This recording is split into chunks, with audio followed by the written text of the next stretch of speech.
Welcome back to the Core EM Podcast. Core content for anyone, anywhere, and just in time. This is the official podcast of the NYU Bellevue Emergency Medicine Residency Program. We're continuing our respiratory month today. We had some talks on influenza and pediatric foreign body aspiration that I thought we'd review here. Let's start with influenza, and I know we discussed this a little last week on the cast, but a couple more critical points to discuss from the talk today. This talk was from one of our PGY3 residents, Kurt McDonald. We talk a lot about influenza because it's a highly contagious airborne disease that occurs in seasonal epidemic form and has the potential to reach pandemic proportions, as we've seen in recent years with things like H1N1 and other strains. Influenza causes an acute febrile illness and causes a huge loss in number of workdays, human suffering, and healthcare expenditures. Death rates for influenza are estimated between 18 to 25 per 100,000 in range, but the CDC thinks that this is a huge underestimate. As we discussed last week, influenza is a clinical diagnosis and viral panel testing isn't all that great. Influenza should be suspected in any patient with an acute febrile illness when there is significant prevalence of disease. The flu season in the Northern Hemisphere typically runs from November to March, so if it's June and someone comes in with a fever and cough, it's probably not the flu. The caveat on this is it's always flu season somewhere in the world and people travel all over the place, so it's important to always get a travel history in patients with fevers. What symptoms are we looking for? This is pretty straightforward. Fever, myalgias, cough, headache, sore throat, nasal congestion, and some patients can have the GI variant with nausea, vomiting, and diarrhea. The CDC stresses that all you really need for diagnosis is a fever and either sore throat or cough. Now, Kurt briefly touched on the groups at high risk for severe disease, and this includes the old, over 65, the young, less than 2, those with chronic pulmonary disease, immunosuppression, and pregnancy. We'll drop a table in the show notes with a complete IDSA list. Knowing these high-risk groups can help you decide who should potentially be admitted or at least get very close follow-up if they're well-appearing. Finally, Kurt discussed in detail the use of oseltamivir or Tamiflu. We touched on this last week and had some foam links to discussions on the topic, and we're going to include those in the show notes this week as well. We discussed two major articles today with opposing conclusions. The first was by Dobson et al., published in Lancet in May 2015. This was a meta-analysis, and the big claim here is they got patient-level data from the trials and used that to build their meta-analysis. The authors conclude that oseltamivir led to faster symptom resolution by about 1 day, and there were less hospitalizations in the Tamiflu group. Nausea and vomiting were markedly increased as a side effect. The issue with this study was that the authors were heavily funded by Roche through a secondary group named MUGAS, M-U-G-A-S. This group is a thinly veiled attempt to lend credence and hint at a distance from conflicts of interest, but it's clear who was funding them, so huge conflict is present.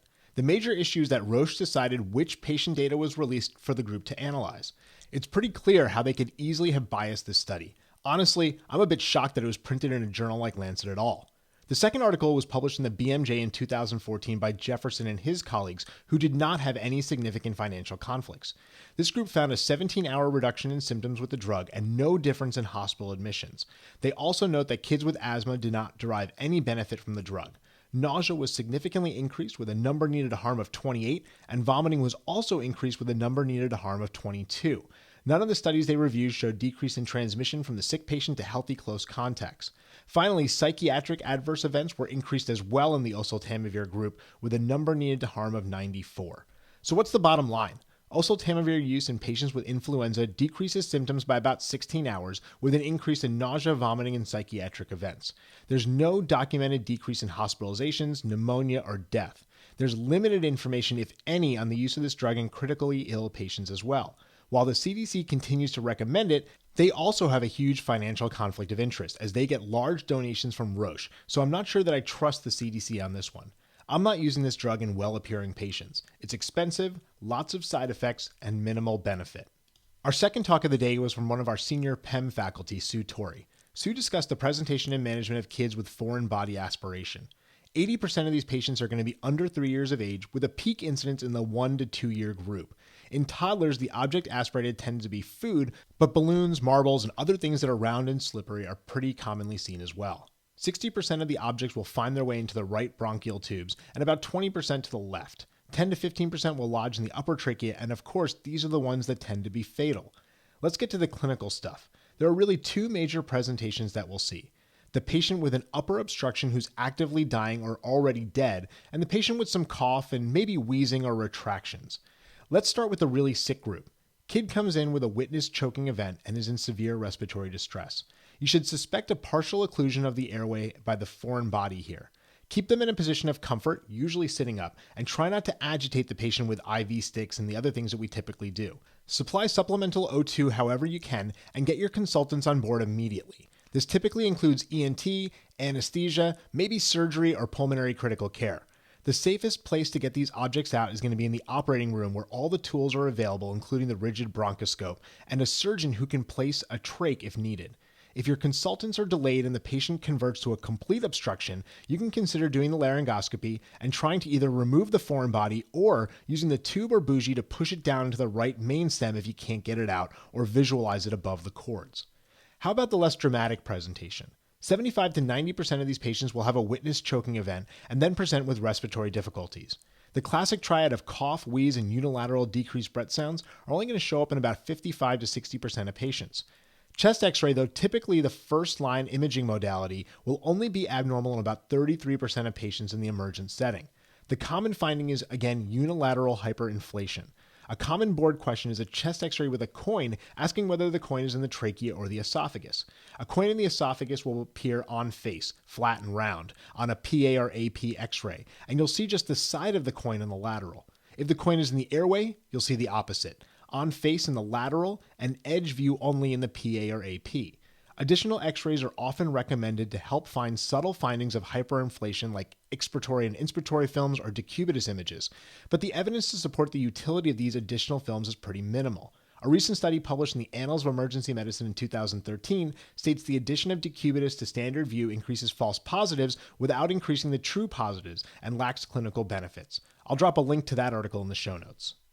Missing these foreign bodies is going to be a pretty big problem as they can lead to post-obstructive pneumonia, recurrent pneumonia, lung abscesses, bronchiectasis, and hemoptysis. In fact, I think we should seriously consider that pediatric patients with recurrent pneumonia could have a missed foreign body aspiration from who knows how long ago. Once again, you've got to get your ENT and pulmonary consultants on board as the patient's going to probably need a rigid bronchoscope for removal emergently. Patients who are asymptomatic with a witnessed aspiration should still have consultation, but the removal can be done urgently, perhaps even in the outpatient setting. Okay, to sum this all up, suspect foreign body aspiration in kids who either had a witnessed choking event or in kids who had a rapid onset of respiratory distress. Clinical symptoms, physical exam, and imaging can all be misleading. If you suspect it, get your consultants on board because the patient is going to likely need to go to the OR for a rigid bronchoscope and removal. The final talk of the day was a visiting lecture from Brian Fries on numeracy. Brian is one of the chief residents down at Cooper in Camden, New Jersey, and won a chief resident incubator competition through Academic Life in Emergency Medicine to give our residency a lecture. We'll publish an additional podcast on Friday of Brian's full talk. Well, that's all for the Core EM podcast this week. Come on over and check out the site at coreem.net, where we've got a ton of great core content emergency medicine. This Wednesday, we'll have a post up on the approach to the shoulder examination from one of our faculty, Tim Green, and a journal update on pediatric head trauma and the importance of an isolated scalp hematoma. Don't forget to check out our Facebook page, follow us on Google+, and on Twitter where our handle is @core_EM. Thanks, and see you all next week.